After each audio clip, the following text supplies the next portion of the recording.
Hello, Sophie D'Souza here, Sophie Stained Glass.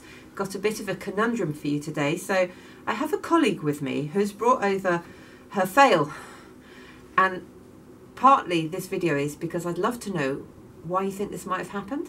So this is her lovely painted bird, and for the final firing she was putting silver stain on, and she's fired it, and to those of you familiar with silver stain, you know it comes out of the kiln looking like this, and then you wipe it and what you're left with is the yellow stain. But this isn't wiping, this isn't coming off, it's just gone that sort of terracotta colour.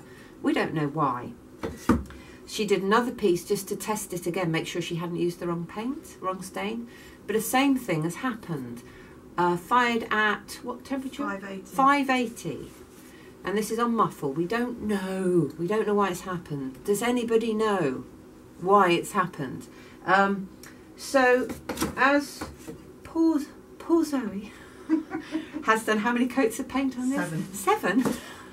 We are going to see what we can do with it, because otherwise it's just a begin again job.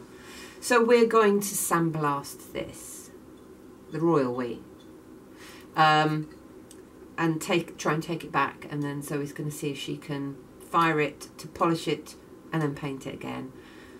With enamel this time. With enamel. On the front. On the front. Yeah. Oh, the trials of being a stained glass artist. But yeah, thought you might be interested in how we get on, whether or not the sandblasting is going to work. So experiment 1 was to blast this sample, and what I found was with even just the smallest blast, it's just lifting the stain off.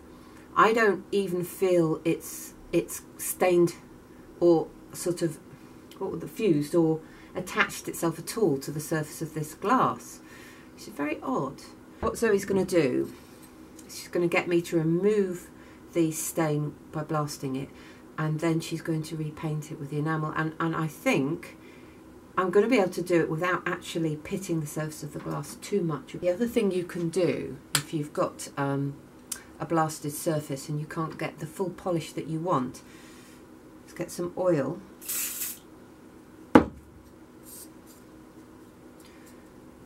and look, it brings back the polish. Clever, isn't it? So, a couple of options.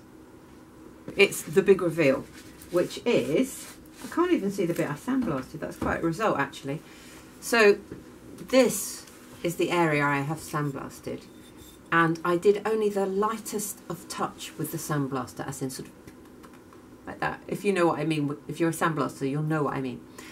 And actually it's not even pitted the surface too badly, and the offending wings here all seem to have come out well, I think, but I am looking forward to seeing them once Zoe's repainted them, re-enamelled them. So yeah, thought you might enjoy that little experiment. Forgot. Top tip. Once you've put on your resist, your sticky back plastic, your Fablon, whatever you're using, hairdryer it. Once you've cut away what you don't want, hairdryer it, and it really helps the Fablon stick a bit better, because as you use sandblast sometimes it can lift. So that's my top tip. So yeah, we'll check back in with these little birdies once they've been restored to their former glory by Zoe, and yeah, we'll show you a picture of the final results. Thanks for watching. Please like, comment and subscribe.